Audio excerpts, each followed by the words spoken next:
দশম শ্রেণীর ছাত্রছাত্রীদের আমি আন্তরিক স্বাগত জানাই আমার একটি নতুন ভিডিওতে। আজকে আমি টেস্ট পেপারের কিছু সলিউশন নিয়ে এসেছি। টেস্ট পেপার কিভাবে সমাধান করতে হয় তার কিছু উপায় বলে দেবো, এবং পাশাপাশি আরেকটি বিশেষ কথা বলবো, যেটা হচ্ছে টেস্ট পেপার মানে এই যে পর্ষদের টেস্ট পেপার, এই যে পর্ষদের টেস্ট পেপার, এটি হচ্ছে 2021 আর 22 টেস্ট পেপার। এটা 2024-এ যারা মাধ্যমিক পরীক্ষার্থী তাদের জন্য খুবই এটা উপযোগী একটা টেস্ট পেপার। এই টেস্ট পেপারে যে সমস্ত কোশ্চেন আছে সেই বাংলা কোশ্চেনের উপরেই আজকের ভিডিওটি।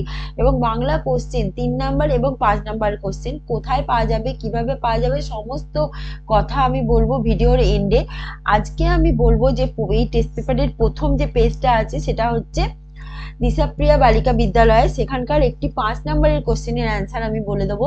সেখানকার 5 নম্বরের কোশ্চেন সেটা হচ্ছে জ্ঞানচক্ষু গল্প থেকে নেয়া, জ্ঞানচক্ষু গল্প থেকে নেয়া। এবং কোশ্চেনটা আমি দেখিয়ে দিই একবার। এই যে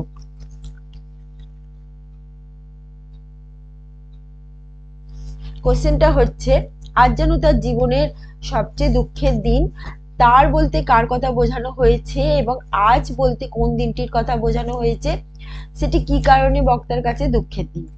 অ্যান্সার বলছি, অ্যান্সার হচ্ছে প্রখ্যাত লেখিকা আশাপূর্ণা দেবী রচিত জ্ঞানচক্ষু ছোট গল্পের অন্তর্গত আলোচ্য উক্তিটিতে তার বলতে ছোট বালক তপনের কথা বোঝানো হয়েছে। বলা হয়েছে আজ বলতে যে দিনটির কথা বলা হয়েছে সেটি হচ্ছে, সেই দিনটি হলো তপনের ছোট মেসো যেদিন সন্ধ্যাধারা পত্রিকায় তপনের ছাপানো গল্প নিয়ে তাদের বাড়িতে এসেছিলেন। আচ্ছা, সেটি কি কারণে বক্তার কাছে দুঃখের দিন? তপন গল্প লিখতে ভালোবাসতো, লেখক হতে চেয়েছিল। প্রথম লেখা গল্পটি লেখক হিসেবে পরিচিত নতুন মেসোর কাছে প্রশংসা পাওয়ায় তপন আনন্দে আপ্লুত হয়ে যায় এবং গল্প লেখা তার কাছে একটা নেশায় পরিণত হয়। লেখাটা নতুন মেসো কথা দিয়েছিলেন, লেখাটা তিনি ছাপিয়ে দেওয়ার ব্যবস্থা করবেন। এটাতে তপন আরো বেশি আনন্দিত হয় এবং সে মনে মনে কৃতজ্ঞ হয়ে ওঠে নতুন মেসোর প্রতি। লেখক হিসেবে নিজেকে সে জনপ্রিয় করার স্বপ্ন দেখত এবং সেই স্বপ্নই সে দেখতে শুরু করে এবং একের পর এক লেখা লিখতে থাকে। এবং যেদিন নতুন মেসো নতুন এই তার ছাপানো গল্পটি নিয়ে তাদের বাড়িতে আসেন একটি সন্ধ্যাতারা পত্রিকা হাতে নিয়ে, তখন তপনের আনন্দের সীমা ছিল না। কিন্তু মুহূর্তের মধ্যে এই আনন্দ দুঃখে পরিণত হয়ে গেল যখন সে গল্পটা পড়তে শুরু করলো। গল্পটা পড়তে গিয়ে দেখলো সে যে নতুন মেসো কালেকশনের নাম করে প্রায় পুরো গল্পটাই তার পাল্টে দিয়েছে। স্রষ্টা তার সৃষ্টিকে হারিয়ে ফেললে যেরকম কষ্ট পায় সেই কষ্টই তপন পেয়েছিল। তখন ছোট বালক হওয়া সত্ত্বেও তার আত্মসম্মান বোধ ছিল প্রবল। এই কারণে নতুন মেসোর এই কার্যকারিতায় সে অত্যন্ত বেশি অপমানিত বোধ করলো এবং অন্যের ধার করা নাম যশে এতে খ্যাতিমান হতে তপন কখনোই চায়নি। তখন চেয়েছিল নিজের সৃষ্টি সকলের কাছে তুলে ধরতে এবং সেই সৃষ্টির আলোকে নিজেকে আরো বেশি আলোকিত করে তুলতে, জনপ্রিয় করে তুলতে, সকলের কাছে আদরণীয় হয়ে উঠতে। এবং সেই কারণেই সে লেখাটা পড়তে পড়তে তার দু চোখ বেয়ে জল এর ধারা নামতে থাকে। সেই শার্টের তলা দিয়ে, শার্টের কোণটা দিয়ে চোখটা মোছে এবং ছাদে উঠে যায়। মনে মনে প্রতিজ্ঞা করে সে যখন লিখবে সে সোজাসুজি পত্রিকার অফিসে যাবে, সেখানে যদি তার লেখা ছাপানো হয় তাহলে সে সেটাই স্বীকার করে নেবে, ঠিক আছে। কিন্তু কখনো অন্যের সুপারিশে, অন্যের মাধ্যমে সে লেখা ছাপানোর চেষ্টা কখনো করবে না। তপন প্রবলভাবে অপমানিত বোধ করেছিল ছোট মেসোর এই কার্যকারিতায় এবং নতুন মেসোর মিথ্যাচারিতায়, ঠিক আছে। এই নতুন মেসোই তার ছোট মেসো, কারণ তার ছোট মাসির তিনি হাজবেন্ড ছিলেন। আচ্ছা, এই নতুন মেসোর মিথ্যাচারিতায় তিনি যথেষ্ট ভাবে অপমানিত হয়েছিল, তাই এটা ছিল তার কাছে সবচেয়ে বড় দুঃখের দিন। আচ্ছা, এখানে যে কথাটি আমি বলেছিলাম যে ভিডিওটিতে আমি বলে দেবো যে কোথায় পাওয়া যাবে ছোট এই যে 3 নাম্বার এবং 5 নাম্বার কোশ্চেনের অ্যান্সার, ঠিক আছে। দেখো এই বইটা, এই বইটা দেখে রাখো। এই বইটা হচ্ছে বুক ইন্ডিয়া পাবলিশারের একটি বই, বুক ইন্ডিয়া পাবলিশারের একটি বই। এবং এটা আমার শিক্ষক বাংলা, লেখক হচ্ছেন ডক্টর দীপঙ্কর মল্লিক। এই বইটাতে সমস্ত কোশ্চেনের অ্যান্সার পাওয়া যাবে। টেস্ট পেপারে যত কোশ্চেন আছে 3 নাম্বার এবং 5 নাম্বারে, ঠিক আছে।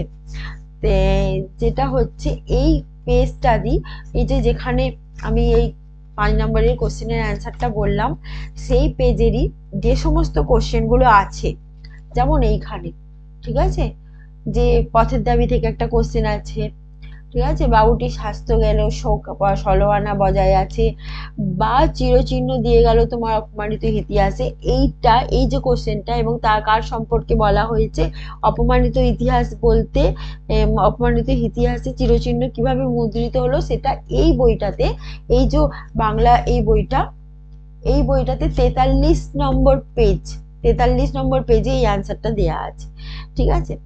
এছাড়া এখানে আছে একটা, এই যে ছড়িয়ে রইল কাঠ কয়লা, ঠিক আছে, এখানে খুবই পরিচিত একটি কোশ্চেন, অশোকে একজন কবিতা থেকে দেওয়া হয়েছে। তাহলে এখানে বোঝা যাচ্ছে যে অশোকে একজন, বা এই যে আফ্রিকা, ঠিক আছে, আফ্রিকা কবিতা, অশোকে একজন কবিতা, এবং পথের দাবি গল্পটি, এছাড়া পথের দাবি গল্পটি পথের দাবি উপন্যাস থেকে নেওয়া হয়েছে, এছাড়া জ্ঞানচক্ষু, এগুলো খুব খুব গুরুত্বপূর্ণ হচ্ছে 2024 সালের মাধ্যমিক পরীক্ষার্থীদের জন্য, ঠিক আছে।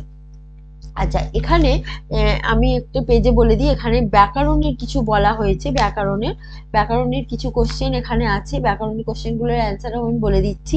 যেখানে হচ্ছে সন্ধি এবং সমাসের মধ্যে একটি মিল উল্লেখ করো, মিলটা হচ্ছে দুটির মাধ্যমে অর্থ সংক্ষেপ বোঝা করা হয়, ঠিক আছে।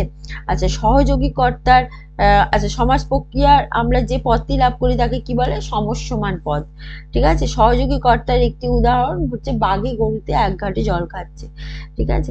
ছেলেটি জ্বরে কাঁপছে, কারক বিভক্তি, এটা জ্বরে হচ্ছে, জ্বরে একটি অবস্থা বোঝাচ্ছে, যদি অবস্থা বোঝায় তাহলে অধিকরণ কারক, জ্বরের জন্য কাঁপছে, কিন্তু জ্বরের জন্য কাঁপছে এখানে বোঝাচ্ছে না, জ্বরে কাঁপছে মানে জ্বর একটা অবস্থাই বোঝাচ্ছে, ঠিক আছে, সুতরাং এটা অধিকরণ কারক। আচ্ছা, সাপুরিয়া সাপ নাচাচ্ছে, এটা কিন্তু প্রযোজ্য কর্তা, সাপ কিন্তু নাচছে, সাপুরিয়া কি করছে, নাচাচ্ছে, সাপুরিয়া হলে কি হতো, সাপুরিয়া হলে হতো এটা প্রযোজক কর্তা, সাপ হলে কি হবে, প্রযোজ্য কর্তা, ঠিক আছে। আচ্ছা, একটি দ্বিকর্মক ক্রিয়ার উদাহরণ, দ্বিকর্মক হচ্ছে যদি ক্রিয়াপদকে কি দিয়ে প্রশ্ন করা হয়, যেটা যে উত্তর পাওয়া যায় সেটা হচ্ছে মুখ্য কর্ম, আর কাকে দিয়ে প্রশ্ন করা হলে গৌণ কর্ম। কি বা কাকে, কে বা কি পড়াচ্ছে, যদি আমি বলি রাম তার ভাইকে ইংরাজি পড়াচ্ছে, ঠিক আছে, ইংরাজি শেখাচ্ছে, শেখাচ্ছে যদি বলি, বা অঙ্ক শেখাচ্ছে যদি বলি, তাহলে কি শেখাচ্ছে, অঙ্ক, অঙ্ক হবে গৌণ কর্ম, আর কাকে শেখাচ্ছে, ভাইকে, তাহলে ভাইকে অঙ্ক মুখ্য কর্ম, আর কাকে শেখাচ্ছে, গৌণ কর্ম, তাহলে কি দিয়ে প্রশ্ন করলে মুখ্য কর্ম, আর কাকে দিয়ে প্রশ্ন করলে গৌণ কর্ম, ঠিক আছে। আচ্ছা, তারপরে এখানে আছে যে চরণ কমল, এটি পদটির সমাস নির্ণয় করতে হচ্ছে, চরণ কমলের ন্যায়, ঠিক আছে, এটা উপমিত কর্মধারায়, এখানে চরণ আর কমল দুটি হচ্ছে মানে দুটি বিষয়ের মধ্যে নিশ্চয়ই কিছু সাধারণ ধর্ম আছে যার জন্য তুলনা করা হয়েছে, কিন্তু সাধারণ ধর্মটার উল্লেখ নেই, ঠিক আছে, তাই এটা উপমিত কর্মধারায়। আচ্ছা, একটি মধ্য পল্লবী কর্মধারের উদাহরণ হচ্ছে মিষ্টান্ন, মিষ্ট রূপ, একটু মধ্য পল্লবী কর্মধারে বলছে। আচ্ছা, মধ্য পল্লবী হচ্ছে তোমার যেটা হচ্ছে জয়ধ্বনি, জয় সূচক ধ্বনি, জয়ধ্বনি, ঠিক আছে, মধ্যপদটা লুপ্ত হয়ে গেল। আচ্ছা, তারপরে বলেছে রহিম আজ আসবে, আজ, আজ তার মানে কাল বোঝাচ্ছে, সময় বোঝাচ্ছে, তার মানে একটা কালাধিকরণ, অধিকরণ কারক, শূন্য বিভক্তি, ঠিক আছে। আর সম্বোধন পদের একটি উদাহরণ, ওহে এদিকে এসো, ওহেটা সম্বোধন পদ, ঠিক আছে। আচ্ছা, এখানে দেখে নাও, এখানে হচ্ছে যেগুলো রচনাগুলো এসছে, রচনা এসছে বাংলার উৎসব, দৈনন্দিন জীবনে বিজ্ঞান, চরিত্র গঠনে খেলাধুলার প্রয়োজনীয়তা, একটি ছুটির দিনের অভিজ্ঞতা। বারবারই বলেছিলাম রচনা যে আমার ভিডিওগুলো আছে তাতে আমি বলা আছে যে বিজ্ঞান সংক্রান্ত একটি রচনা কিন্তু আসে, ঠিক আছে। আচ্ছা, এরপরে এই পেজটা, প্রথম পেজটা, যদি আরো কোনো কোশ্চেন জিজ্ঞাসা করার থাকে অবশ্যই কমেন্ট বক্সে জানিও, আমি বলে দেবো, ঠিক আছে। আজকে এই পর্যন্ত, ওকে।